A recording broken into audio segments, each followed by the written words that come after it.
బాబురావు, అలాగే రాజేందర్ మరియు అలాగే జిల్లా నాయకులు గంగారెడ్డి గారు, మారుతి గారు, డాక్టర్ అజయ్ గారు మరియు రాజేందర్ గారు ఈ పత్రికా సమావేశంలో మీరంతా కూడా ఉన్నారు.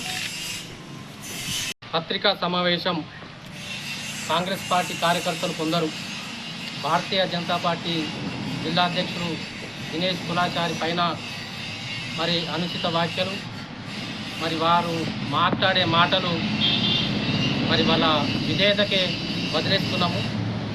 దినేష్ కులాచారి గారు భారతీయ జనతా పార్టీ కానీ అంతకుముందున్న పార్టీగా కానీ నిజాయితీగా ముక్కుసూటిగా ఉండే ప్రజానాయకుడు దినేష్ కులాచారి గారు.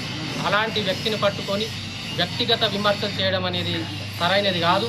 మీ కాంగ్రెస్ కార్యకర్తలకే జరుగుతుంది. మరి భారతీయ జనతా పార్టీలో అలాంటి వ్యాఖ్యలు మేము చెయ్యము, ఇప్పటివరకు కూడా చేయలేదు. కానీ శేఖర్ గౌడ్ అనే ఒక కార్యకర్త,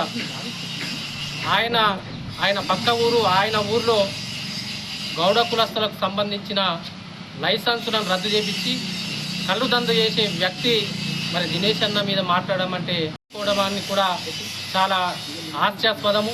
ముఖ్యంగా దినేష్ అన్న గారు మొన్న మీడియాతో మాట్లాడుతూ అభివృద్ధి విషయంలో చర్చకు రమ్మనడం, మరి అదే సందర్భంగా దినేష్ అన్న గారు మీడియాతో సమావేశంలో స్పష్టంగా మాట్లాడారు.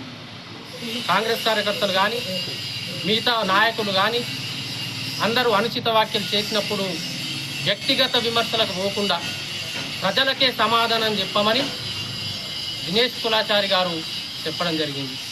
ముఖ్యంగా ఎన్నికలకు ముందు కాంగ్రెస్ పార్టీ 1,00,000 ఎకరాలకు వ్యవసాయ భూమికి నీరిస్తామని హామీ ఇవ్వడం జరిగింది ఈ రూరల్ ప్రాంతంలో. మరి దానికోసం ఏదైనా ప్రయత్నం చేసిరాని మీడియా ముఖంగా దినేష్ కులాచారి గారు అడగడం జరిగింది. మీకు వీలైతే, మీకు చిత్తశుద్ధి ఉంటే దానిపైన అభివృద్ధి పైన మరి శ్వేతపత్రం విడుదల చేయాలని చెప్పింది. అదే రకంగా మరి ఈ అభివృద్ధి చేసినామని చెప్పమని కోరడం జరిగింది తప్ప స్పష్టంగా మాట్లాడింది. ఆయన ఎవరిని కూడా కించపరచలే, ఎవరిని వ్యక్తిగతంగా దూషించలేదు. ముఖ్యంగా ఇప్పుడున్న పరిస్థితుల్లో వ్యవసాయానికి నీళ్లు లేక పంటలు ఎండుతున్నాయి. తాగునీటి కటకట గ్రామాల్లో ఉన్నది.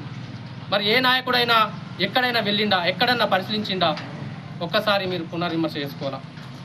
మరి కప్పలవాగు పైన అభివృద్ధి పైన, కప్పలవాగు పైన జరుగుతున్నటువంటి బ్రిడ్జిల నిర్మాణం జరుగుతుంది. మరి కేంద్ర ప్రభుత్వం కావాలని చెప్పి నేను ఈ సందర్భంగా మిమ్మల్ని ప్రశ్నిస్తా ఉన్నాను.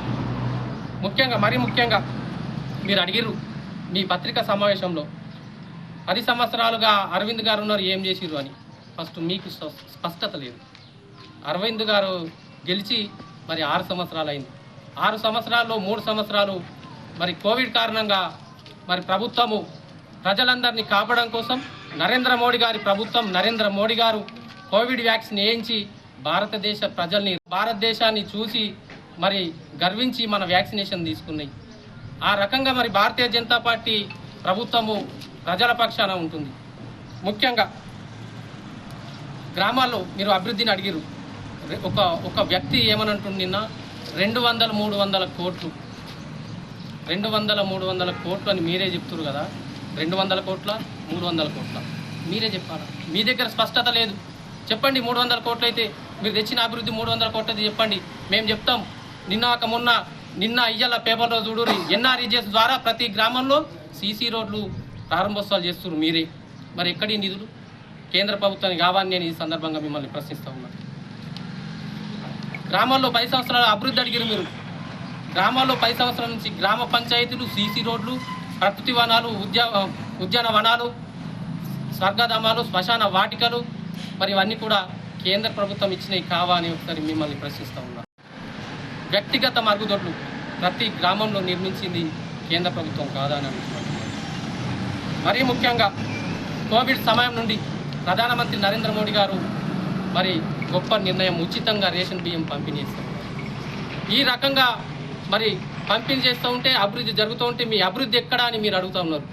ఒక్కసారి ప్రజల్లోకి వెళ్తే గ్రామంలో చూసినట్లయితే అభివృద్ధి కుంటుబడింది. స్థానిక సంస్థల ఎలక్షన్లు జరగక మీ అసమర్థత వల్ల ఎక్కడ పడితే అక్కడ కుంటుపడింది, ఎక్కడ చూసినా మురుగునీరు, డ్రైనేజ్ వ్యవస్థ అస్తవ్యస్తంగా ఉన్నది, రోడ్లన్నీ కూడా అధ్వానంగా ఉన్నాయి.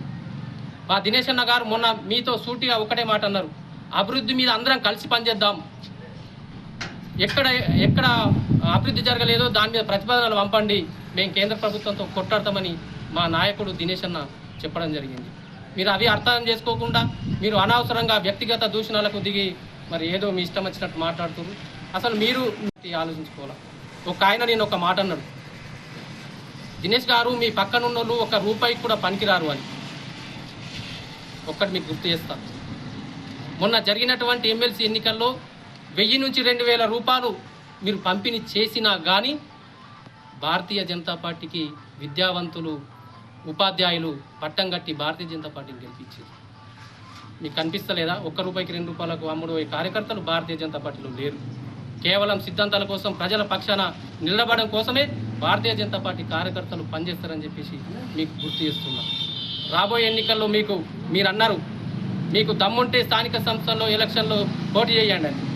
మీకు దమ్ము ధైర్యం ఉంటే, మీ కాంగ్రెస్ పార్టీకి చిత్తశుద్ధి ఉంటే రేపే ఈ నెలల్లే మరి స్థానిక సంస్థల ఎలక్షన్లు పెట్టమనండి.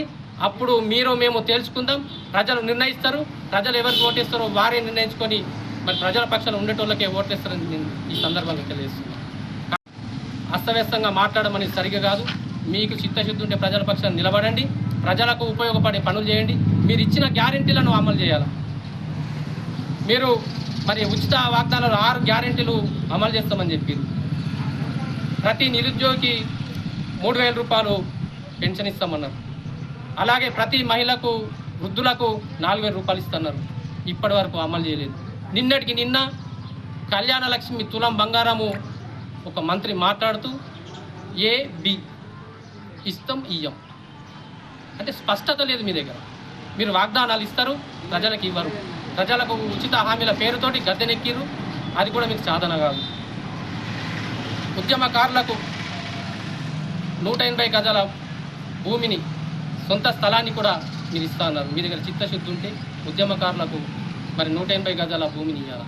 అలాగే ప్రతి 18 సంవత్సరాల యువతులకు పెన్షన్ ఇస్తాను, వెంటనే అమలు చేయాలి. ఇలా చెప్పుకుంటూ పోతే ఫీజు రీయింబర్స్మెంట్ విషయం కానీ మరి ఇప్పుడున్నటువంటి రోడ్లు కూడా అస్తవ్యస్తంగా ఉన్నాయి. కాంగ్రెస్ కార్యకర్తలకు మీకు బాధ్యత ఉంటే మీరు గ్రామాల్లో తిరిగి ఎక్కడ అభివృద్ధి జరగాలో, ఎక్కడ కుంటుబడిందో మీరు వెలికి తీసి ప్రభుత్వానికి పంపాలా. ఒకటే ప్రతిదీ బీజేపీ ఏం చేస్తలేదు, మీ కళ్ళ కనిపిస్తలేదు అభివృద్ధి. ఇలా గ్రామాల్లో జరుగుతున్నటువంటి అభివృద్ధి మొత్తం కూడా భారతీయ జనతా పార్టీ కేంద్ర ప్రభుత్వంలో ఉన్న ప్రభుత్వమే ఇక్కడ చేస్తూ ఉన్నది. అరవింద్ గారి పైన మాట్లాడుతూ ఉన్నారు. అరవింద్ గారు నిత్యం ప్రజల పక్షాన, నిత్యం ప్రతిరోజు ప్రజల పక్షాన ఉంటూ మరి సమస్యల మీదనే ఆయన అభివృద్ధి కోసం పాటుపడుతున్నారు. ROBలు ఈ 5-6 సంవత్సరాల్లో ROBలు నిజామాబాద్ జిల్లాలో 2 నడుస్తున్నాయి, 2 ప్రారంభోత్సవానికి సిద్ధమైనవి. మరి ఇంకా 2-3 ROBలు అవసరం కాబట్టి వాటి నిర్మాణం కోసం కూడా ప్రయత్నించింది. ఆ పసుపు బోర్డు కూడా విధి విధానాలు ఖరారవుతున్నాయి. ఆ పసుపు బోర్డు నడిచే విధంగా కూడా ప్రయత్నాల్లో ఉన్నారు. ఇలా చెప్పుకుంటూ పోతే మరి నిత్యం ప్రజల పక్షాన ఉండే పార్టీ భారతీయ జనతా పార్టీ. ఇలాంటి పార్టీ వ్యక్తులను పట్టుకొని వ్యక్తిగతంగా దూషించడం మీ కాంగ్రెస్కు చెల్లుతుంది. మరి రానున్న కాలంలో స్థానిక సంస్థలలో మీ కాంగ్రెస్ పార్టీకి ప్రజలే బుద్ధి చెప్తారని ఈ సందర్భంగా మీ అందరినీ రిమైండ్ చేస్తాం.